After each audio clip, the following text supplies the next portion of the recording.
네, 안녕하세요. 조 사장입니다. 네, 오늘은 부가가치세에 대한 비용 처리에 대해서 좀 약간 말씀드리려고 합니다.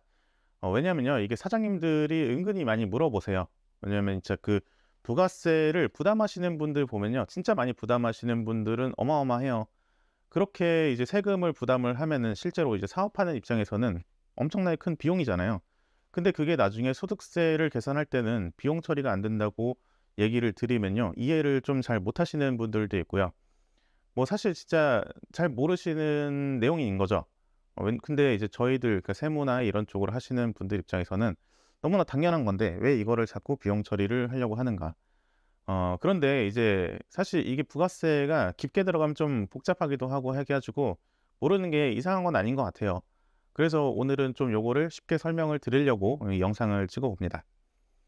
자, 일단은 부가가치세. 왜 비용 처리가 안 되는 걸까요? 부가가치세는 매출도 아니고요. 비용도 아닙니다. 그러니까 부가가치세를 내가 부담했다고 해서 그게 비용도 아니고요. 그리고 부가가치세를 내가 팔 때 이제 부담을 했다 그래서 그거는 매출도 아니다. 어 좀 약간 복잡하죠. 일단은 부가가치세가 뭔데 이러는 거냐? 이제 부가가치세에서 잠깐 좀 설명을 드려야 될 것 같아요. 일단 우리나라에서 채택하고 있는 그 부가가치세에 대한 이론 배경은 부가가치세는 최종 소비자가 부담을 하는 거고요. 그리고 그 구조를 보면은 이렇게 되어 있습니다. 내가 판매를 한 것의 10%는 부가가치세로 납부를 하도록 되어 있어요. 그리고 반대로 내가 어떤 그 판매하는 물건을 판매하기 위해서 뭔가 사온 게 있을 거잖아요. 그때 사온 것에 부담한 거에 거기도 부가가치세가 그러니까 부가가치세가 들어가 있을 텐데 그거의 10%를 환급을 받도록 되어 있습니다. 결론적으로 뭐가 되냐면은 내가 판 것과 산 것의 그 차액 있잖아요. 그 차액의 10%를 납부하도록 돼 있어요.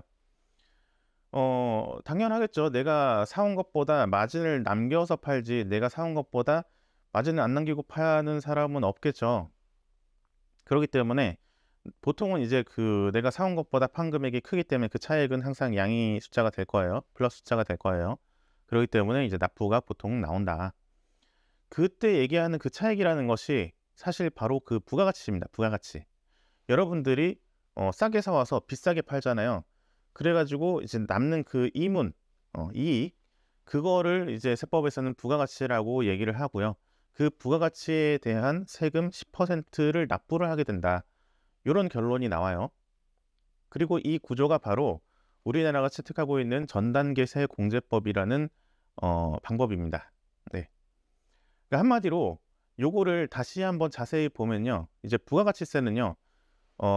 내가 내기는 하지만 그러니까 사장님들이 내시기는 하지만 그 부가가치세를 누가 부담을 하냐면 소비자가 부담을 하는 거예요.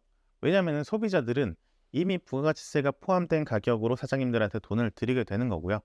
그리고 사장님들은 그 전체적으로 부가가치세가 포함된 금액까지 받은 것 중에 부가세를 따로 떼 가지고 납부를 하는 거잖아요.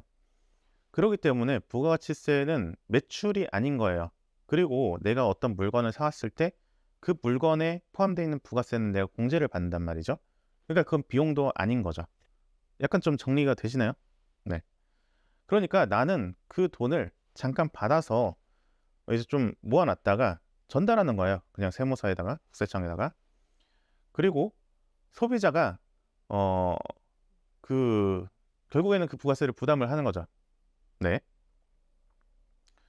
그러니까 소비자들은 잘 모릅니다. 내가 어떤 물건을 살 때마다 부가가치세라는 걸 내고 있다는 거를 잘 몰라요. 그쵸? 그리고 판매자도 잘 모릅니다.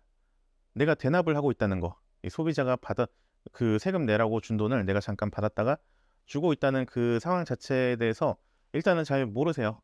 예, 그러기 때문에 부가가치세가 굉장히 그 어떻게 보면 조세 저항이 적은 세목 중의 하나입니다. 내는 사람도 왜 냈는지 모르고요. 사장님들은 잘 모르지만 어쨌든 내긴 내야 되니까 내는 거잖아요. 그러기 때문에 부가가치세가 굉장히 조세 저항이 적은 세목 중의 하나입니다. 어쨌든 근데 여기서 우리가 좀 생각을 해볼 문제가요 있는데요. 그중에 하나가 진짜 문제는 사장님들이 이 부가가치세를 납부를 하는 거에 대해서 이제 좀 익숙치 않으신 분들은 내가 판매하는 물건 가격에 부가가치세를 고려를 하지 않아요. 무슨 얘기냐면은 내가 판매가를 기준으로 내 손익을 계산을 한다는 거죠.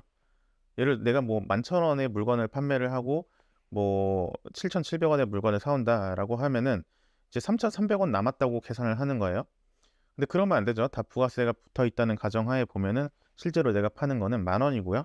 그리고 물건을 사 오는 건 7,700 원이 아니라 7,000 원이죠. 그래서 3,000 원으로 내가 손익계산을 해야 되는데 부가세까지 포함을 해서 손익계산을 하면은 손익계산이 왜곡이 된다. 그리고 이렇게 되면은 결국에는 내가 앞으로 남고 뭐 뒤로 까진다는 얘기를 하잖아요.